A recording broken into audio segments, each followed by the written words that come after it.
मेरा नाम रिया है और यह बात उस समय की है जब मेरी नई नई शादी हुई थी।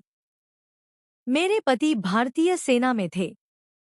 इस समय वह नेवी में जॉब कर रहे थे। शादी के बाद जब मैं ससुराल गई तो मेरी पहली रात भी नहीं हो पाई थी कि उनके बॉस की कॉल आ गया। उन्होंने उन्हें फौरन वापस जाना पड़ा। भारत के पानी के जहाज़ों पर और युद्ध के हालत बन गए थे। इसलिए मेरे पति फौरन ही मुझे छोड़कर बॉर्डर पर चले गए। वहीं पर उनकी पोस्टिंग थी। मैं तो सो भी नहीं पाई। मेरी पहली रात भी अधूरी रह गई थी। फिर उन्होंने दूसरे दिन कॉल किया कि अब मैं 3 महीने बाद ही आऊंगा। यह सुनकर मेरा मन बहुत दुखी हुआ, जिसके लिए मैं इस घर में आई थी। वो मुझसे बहुत दूर थे। मैं इसे अपनी किस्मत समझकर तन मन से सास ससुर की सेवा करने लगी। लेकिन मेरी भी कुछ इच्छाएं थी जो मुझे रोज परेशान करती थी। घर में मेरे ससुर जी थे जो अपने आप को अच्छे से रखते थे और वह देखने भी बहुत सुंदर लगते थे। बेटे के जल्दी न आने से ससुर जी धीरे धीरे मुझे इधर उधर हाथ लगाने लगे। वो भी नेवी में थे और कैप्टन के पद पर रिटायर हुए थे। वह अब 60 साल से ज्यादा के हो चुके थे, पर उनकी फिटनेस कमाल की थी। वह बड़ी बड़ी मूछें रखते थे। मैं उनका पूरा ख्याल रखती थी। मुझे यह बात पता थी कि उसकी नियत मुझ पर काफी समय से है। वह मेरे पति के जाने के बाद मुझे चाहते हैं, पर फिर भी मैं उनकी सेवा करती थी। टाइम से चाय, पानी, दवाइयाँ, खाना देती थी। घर में मैं पूरे ड्रेस वाला कपड़ा पहनती थी। एक दिन उन्होंने मेरा हाथ पकड़ लिया।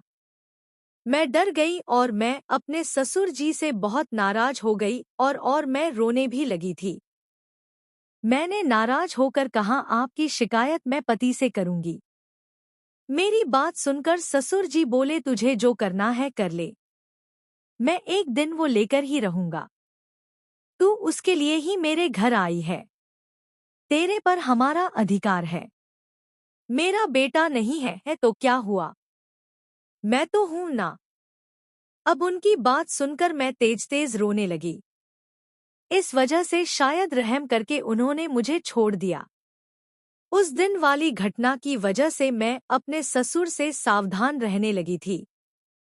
मुझे पता था कि यह सांप कभी भी मुझे डस सकता है। कभी भी वो मेरे सांप जबरदस्ती काम कर सकते हैं। इसलिए मैं बच के रहने लगी थी। इस तरह से 3 महीना गुजर गए थे। मैं खुश थी कि अब मेरे पति घर आएंगे। मैं फोन पर पूछने लगी, आप कब आ रहे हैं? तो जयंत ने कहा कि अभी बॉर्डर पर काफी तनाव है, इसलिए किसी भी सिपाही को छुट्टी नहीं मिली है। अभी 2-3 महीने बाद ही आ पाऊंगा। यह सुनकर मैं बहुत दुखी हो गई थी। उधर मेरे ससुर जी बार बार मौका देख रहे थे। एक दिन मेरी सास डॉक्टर के पास दवा लेने गई थी। ससुर जी मुझे अकेला पा लिए और आकर पकड़ लिए। उस समय मैं गैस पर खाना बना रही थी। अरे डरो मत बहू, मैं तो तुमसे बहुत मोहब्बत करता हूँ। बस थोड़ा सा प्यार तुम ही करो। ससुर जी बोले और उन्होंने गैस बंद कर दी, जिससे वह मेरे साथ थोड़ा फ्री हो गए। फिर ससुर जी मुझे सीधा अपने रूम में ले जाने लगे।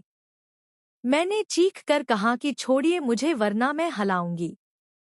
तू कुछ भी कर ले, पर आज तुझे वो देकर ही रहूंगा। वो कहने लगे। अब मैं खामोश हो गई, क्योंकि मुझे पता था कि इस समय कुछ नहीं हो सकता।